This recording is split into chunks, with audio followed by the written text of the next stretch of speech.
तो आज बात करने जा रहे हैं ग्रह और हमारा शरीर, हमारे शारीरिक अंग। ग्रहों की दृष्टि है हमारे शारीरिक अंगों के ऊपर। ज्योतिष शास्त्र में नवग्रहों का वर्णन मिलता है। ग्रहों का व्यक्ति और उसके जीवन पर गहरा प्रभाव होता है। यहाँ तक कि व्यक्ति के शरीर का एक एक अंग जिस पर ग्रहों की होती है नज़र, यानी कि आपके शरीर का हर एक अंग हर एक ग्रह से प्रभावित होता है। तो आज इसी के लिए बात करने जा रहे हैं। मैं मानस एस्ट्रोलॉजी से आचार्य उर्वशी आप सभी का बहुत बहुत स्वागत करती हूँ। होप करती हूँ आप अच्छे से होंगे। आज हम आपको इस बात से अवगत कराएंगे किस ग्रह का शरीर के कौन से हिस्से पर कब्जा होता है और ग्रहों का उस अंग पर कैसा प्रभाव पड़ता है, और ग्रहों के ख़राब होने से कौन कौन सी बीमारियां हमें जकड़ लेती हैं। जी हाँ, अगर हमारे शरीर के किसी अंग के अंदर कोई प्रॉब्लम है, किस तरह की कोई बीमारी है, तो आप ये वीडियो देखेंगे तो इससे आप जान पाएंगे कि आपका शरीर का कौन सा अंग प्रभावित है और कौन से ग्रह से प्रभावित है, और आप उसका उपाय करेंगे तो आप उस रोग को बहुत जल्दी ठीक कर पाएंगे, आसानी से डायग्नोस कर पाएंगे, पता लगा पाएंगे कि इसके पीछे का कारण क्या है। तो आइए जानते हैं। सबसे पहले बात करते हैं सूर्य से रिलेटेड हमारी प्रॉब्लम, शारीरिक अंगों की पीड़ा क्या होती है। व्यक्ति अपना विवेक खो बैठता है। हमारे जो सिर का हिस्सा होता है, दिमाग का हिस्सा होता है, खासकर दायां भाग जो होता है उसका जो राइट साइड होता है, वो सूर्य से प्रभावित होता है। सूर्य के अशुभ होने पर शरीर में अकड़न आ जाती है, स्टिफनेस रहती है बॉडी के अंदर, मुंह में थूक बना रहता है, दिल का रोग हो जाता है, जैसे धड़कन का कम या ज़्यादा होना सूर्य से संबंधित होता है। मुंह और दांतों में तकलीफ़ हो जाती है, सिर दर्द बना रहता है, बेहोशी का रोग हो जाता है, क्योंकि सिर से संबंधित जो भी रोग होते हैं वो सूर्य से संबंधित होते हैं।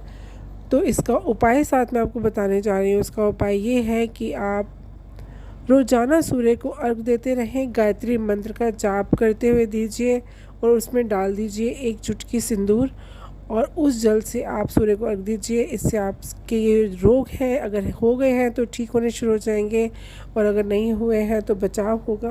दूसरी प्रॉब्लम पे आते हैं। चंद्रमा मुख्य रूप से दिल से संबंध रखता है। अगर सूर्य दिमाग से संबंध रखता है तो चंद्रमा दिल से संबंध रखता है। कई बार हमारी बॉडी में ठंडापन आना शुरू हो जाता है, जैसे कि हम लो फील करते हैं, मन घबराता है, पीरियड्स के अंदर दिक्कत आती है, स्मरण शक्ति कमज़ोर हो जाती है, मानसिक तनाव रहता है, मन में घबराहट और चिंता लगी रहती है, तरह तरह की शंका और अनिश्चित भय लगा रहता है, सर्दी ज़ुकाम बना रहता है, व्यक्ति के मन में बार बार नेगेटिव थॉट्स आते हैं, नकारात्मक विचार आते हैं। तो सबसे पहला इसका उपाय ये है कि अगर ये सब लक्षण आपके अंदर आ रहे हैं तो आप रात्रि में दूध पीना छोड़ दीजिए। जी हाँ, रात को दूध पीना अवॉइड कीजिए, बिल्कुल मनाही है। अगर आपको दूध लेना है तो दिन में आप किसी भी वक्त ले सकते हैं, शाम को 5 बजे से पहले, लेकिन रात्रि में दूध बंद कर दीजिए और पूर्णमासी के चंद्रमा को जल अर्पित कीजिए। जी हाँ, बताशा डाल करके चंद्रमा को जल अर्पित कीजिए। इससे क्या होगा, ये सारी चीज़ें ठीक होंगी, आपका दिल भी स्वस्थ रहेगा। अगर आपको प्रॉब्लम हो गई है तो ठीक होनी शुरू हो जाएगी इस उपाय से, और अगर नहीं हुई है तो बचाव होगा। यहाँ तीसरी प्रॉब्लम की मैं बात करने जा रही हूँ, मंगल से रिलेटेड, मंगल से संबंधित क्या प्रॉब्लम होती हैं। जी हाँ, नेत्र रोग हो सकते हैं, हाई ब्लड प्रेशर, उच्च रक्तचाप हो जाता है, वात रोग होता है, गठिया रोग होता है, फोड़े फुंसियाँ होते हैं, बार बार बुखार रहता है, शरीर में कंपन होता रहता है, हमें किडनी में पत्थरी की प्रॉब्लम हो जाती है, आदमी की जो ऊर्जा होती है, जो शारीरिक शक्ति होती है वो कम हो जाती है, एक आँख से दिखना बंद हो सकता है, शरीर के जोड़ काम नहीं करते, और सबसे बड़ी प्रॉब्लम होती है हमें रक्त से संबंधी बीमारी होती है, रक्त की कमी या फिर अशुद्धि हो जाती है। जी हाँ, ये सब प्रॉब्लम होती हैं अगर हमारी कुंडली के अंदर ख़राब होकर के बैठे होते हैं। तो इनका मैं आपको उपाय देने जा रही हूँ, उपाय अवश्य कीजिए। अगर आपका हेमोग्लोबिन सही मात्रा में है, अच्छी मात्रा में है, तो उनके लिए ये उपाय है, आप हर 6 महीने बाद या साल में एक बार आप रक्तदान कीजिए जी, ये महा उपाय है। आप अपने शरीर का रक्तदान कीजिए। इसको करने से आपका मंगल बड़ी अच्छी पोजीशन में आ जाएगा और आपको जो दिक्कतों का सामना करना पड़ रहा है वो नहीं होंगे। लेकिन अगर आपका हेमोग्लोबिन ऑलरेडी कम है, खून की मात्रा शरीर के अंदर कम है, तो आपको दूसरा उपाय करना है। आपको हर मंगलवार के दिन पंचमुखी दिया चमेली के तेल का हनुमान जी के आगे शाम के समय जलाना है। जी हाँ, हर मंगलवार के दिन पंचमुखी तेल का दिया, चमेली के तेल का दिया आप हर मंगलवार को हनुमान जी के समक्ष जला दीजिए। अब बात करते हैं बुध से क्या हमें बीमारी हो सकती है। बुध क्या हमें संकेत देता है? बुध संकेत देता है हमारी पाचन क्षमता पे बहुत असर पड़ता है। डाइजेशन सिस्टम हमारा बहुत ही ख़राब हो जाता है। सूंघने की शक्ति क्षीण हो जाती है, हमें स्मेलिंग पावर चली जाती है, दांत कमज़ोर हो जाते हैं, व्यक्ति की वाक क्षमता भी जाती रहती है, बोलने की शक्ति, बोलने का जो संतुलन होता है वो ख़राब हो जाता है। नाखून और बाल कमज़ोर हो जाते हैं, नेल्स कमज़ोर हो जाते हैं और बालों की जो क्षमता होती है, जो गुडनेस होती है वो धीरे धीरे करके ख़त्म होती चली जाती है। तो इसका उपाय क्या है? तो अगर महिलाएं हैं तो वो अपने उल्टे हाथ में हरे रंग का धागा बांधें और अगर पुरुष हैं तो अपने राइट हैंड में हरे रंग का धागा बांधें या हरे रंग का छोटा सा रुमाल अपने पर्स में रखिए। नहीं रख सकते तो छोटा सा ग्रीन कलर का चार्ट पेपर का टुकड़ा आप अपने पर्स में रखिए। इसको रखने से आपके अंदर आ रही ये प्रॉब्लम्स दूर होंगी। तो आगे बात करते हैं गुरु से रिलेटेड प्रॉब्लम की। गुरु से संबंधित क्या प्रॉब्लम होती है, हमारे शारीरिक रोग क्या हो सकते हैं। गुरु के बुरे प्रभाव से धरती की आबो हवा ही बदल जाती है। उसी प्रकार व्यक्ति के शरीर की जो बॉडी की एनर्जी है वो बुरे प्रभाव देने लगती है। इससे श्वास रोग होता है, वायु विकार होते हैं, फेफड़ों में दर्द आदि होने लगता है। कुंडली में गुरु शनि, गुरु राहु, गुरु बुध जब मिलते हैं तो दमा, अस्थमा, श्वास के रोग, गर्दन, नाक या सिर में दर्द भी होने लगता है। इसके अलावा गुरु की राहु और शनि और बुध के साथ जब युति होती है तो भी बीमारियां हमें घेर लेती हैं। जैसे रीढ़ की हड्डी में दर्द होता है, कब्ज़ और विकार, रक्त विकार होता है, कान दर्द होता है, पेट फूलना होता है और लीवर में प्रॉब्लम होती है। जी हाँ, ये बहुत बड़ी बड़ी प्रॉब्लम्स हमें घेर लेती हैं जिसके कारण हमारा जीवन, हमारा शरीर अस्त व्यस्त हो जाता है। तो इससे संबंधित आपको उपाय बताने जा रही हूँ। आपको करना क्या है, आपको हर बृहस्पतिवार के दिन गौ माता की सेवा करनी है। आटे के ऊपर हल्दी लगाकर उसके अंदर गुड़ डाल करके आप हर बृहस्पतिवार के दिन गौ माता को खिला दीजिए। ऐसा आप करते जाइए और इसके साथ ही उपाय आपको और देने जा रही हूँ। आपको हर 6 महीने में एक बार एक सीताफल लेना है, जिसे हम लोग कद्दू बोलते हैं। पीले रंग का सीताफल लेना है और पूरे सीताफल के ऊपर अपने पूरे हाथ, दोनों हाथों से उसको टच करना है और पूरी तरह से उसको छू करके आप दान कर दीजिए। हर 6 महीने में कीजिए। धार्मिक स्थल पे भी कर सकते हैं, किसी गरीब को भी कर सकते हैं। इसके आपको अनेक शुभ फलों की प्राप्ति होगी। इसके आगे बात करने जा रही हूँ शुक्र से रिलेटेड प्रॉब्लम। शुक्र से संबंधित हमें क्या क्या प्रॉब्लम होती हैं। शरीर में गालों पर, नसों पर शुक्र का संबंध माना जाता है।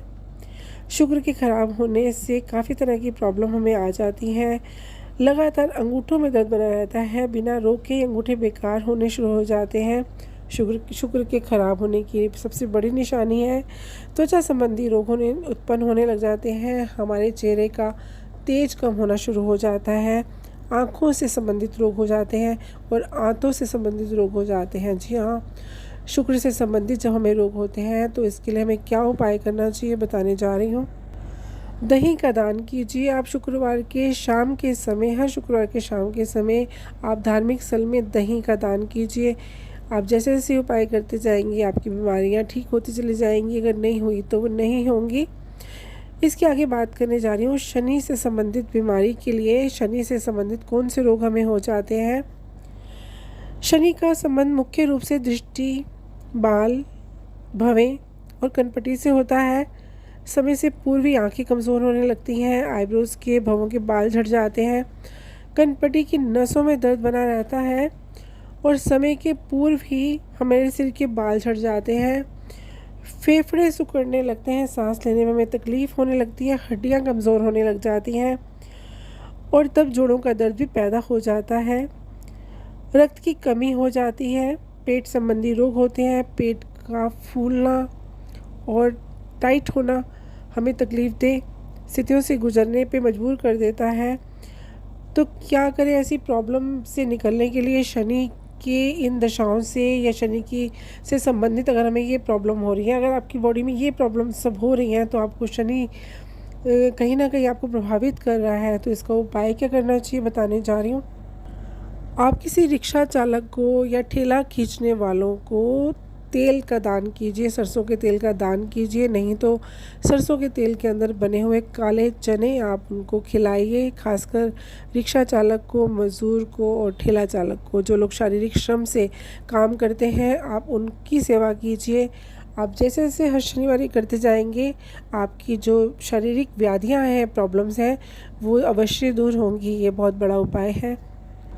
आगे आते हैं, राहु से संबंधित प्रॉब्लम क्या होती है। राहु से संबंधित सबसे बड़ी प्रॉब्लम होती है गैस की प्रॉब्लम होती है, बाल झड़ना होता है, ऊपरी पेट के रोग हमें हो जाते हैं, बवासीर के रोग हमें परेशान करते हैं, निरंतर मानसिक तनाव बना रहता है, भ्रम की स्थिति बनी रहती है, नाखून अपने आप ही टूटने लग जाते हैं, इल्यूजन्स बहुत होते हैं, भ्रम की स्थिति बनी रहती है, जिसके कारण हम डिसीजंस गलत लेते हैं, फैसले गलत लेते हैं। तो राहु का उपाय आपको बताने जा रही हूँ। आप लगातार कंटिन्यूसली आप चींटियों को आटा डालिए, जिसमें शक्कर, सफ़ेद रंग का जो बूरा होता है, उसे मिला कर के आप चींटियों को खिलाइए। आप जैसे जैसे करते जाएंगे, आपका जो राहु है वो आपको शुभ फलों की प्राप्ति देना शुरू कर देगा और आपके रोग दूर हो जाएंगे। आगे बात करने जा रही हूँ, केतु से संबंधित क्या प्रॉब्लम होती है। उसमें भी यही प्रॉब्लम होती है, सिर के बाल झड़ जाते हैं, शरीर की नसों में कमज़ोरी आ जाती है, भाई भाई में अलगाव हो जाता है, तनाव हो जाता है। केतु के अशुभ प्रभाव से चर्म रोग, स्किन प्रॉब्लम्स हो जाती हैं, कान खराब हो जाते हैं, सुनने की क्षमता कमज़ोर हो जाती है, कान, रीढ़, घुटने, जोड़ आदि में समस्या उत्पन्न हो जाती है। तो इसके कारण हमें काफ़ी समस्याओं का सामना करना पड़ता है। तो आपको देने जा रही हूँ मैं केतु से संबंधित जो रोग उत्पन्न होते हैं, या केतु खराब है तो आपके शरीर में कोई इस तरह के प्रॉब्लम्स ना हो, तो उसे रोकने के लिए, अगर हो गए हैं तो उसे दूर करने के लिए आपको क्या करना चाहिए, तो देने जा रही हूँ उपाय। हर कृष्ण पक्ष की अष्टमी के दिन आप भैरव जी के सामने सरसों के तेल का दीपक जलाइए। जी हाँ, ये उपाय अवश्य कीजिए। हर कृष्ण पक्ष की अष्टमी के दिन आप शाम के समय भैरव जी के सामने सरसों के तेल का दीपक जलाइए। और अगर आप ये उपाय नहीं कर सकते, या आपको जो भी मैंने उपाय दिए हैं आप करने में असमर्थ हैं, तो आप बना लीजिए देवाधिदेव महादेव को अपनी ज़िंदगी का सारथी। आप उनकी सेवा कीजिए, रोज़ाना शिवलिंग पर जलाभिषेक कीजिए और प्रार्थना कीजिए उनके आगे, और अपने आप को उनको समर्पित कर दीजिए। इससे होगा क्या, जो भी ग्रह आपको परेशान कर रहे हैं और शारीरिक व्याधियाँ आपको घेर कर बैठ गई हैं, तो आप जब भी जलाभिषेक करेंगे, अभिषेक करने से भोलेनाथ बहुत अति प्रसन्न होते हैं, और ये सभी ग्रह, जो जितने भी ग्रह हमें परेशान करते हैं, सभी शांत हो जाते हैं। जी हाँ, अगर आप 1 बाय 1 एक करके आप ये उपाय नहीं कर पाते हैं, तो आप ये अवश्य कीजिए। आप शिव जी की सेवा कीजिए, शिवालय की सेवा कीजिए, और शिवलिंग पर हमेशा जलाभिषेक कीजिए, अभिषेक कीजिए। शिव जी प्रसन्न होंगे तो आपके सारे कष्ट और रोग दूर होंगे। उम्मीद करती हूँ आपको मेरा वीडियो पसंद आया होगा। अगर अच्छा लगा हो तो लाइक कीजिए, सब्सक्राइब कीजिए, शेयर कीजिए। खुश रहिए, स्वस्थ रहिए, धन्यवाद।